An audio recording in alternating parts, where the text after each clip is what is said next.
多餘。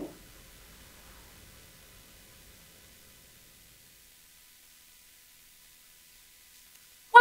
唔係講你呀！19世紀嘅俄羅斯啱啱經歷完解放農奴制度，越嚟越多嘅農民移居去到城市居住，傳統嘅貴族同埋農民之間嘅摩擦不斷咁樣增加，舊制度瓦解，新制度又未建立，社會充滿住不安同埋變動。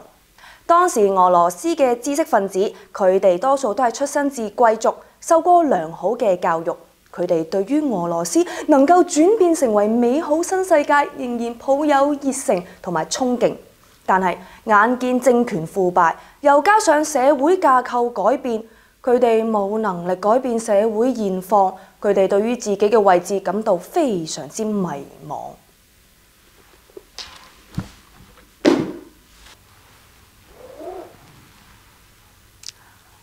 佢哋由積極參與改革運動變成頹廢消極，最終成為社會上面嘅多餘的人。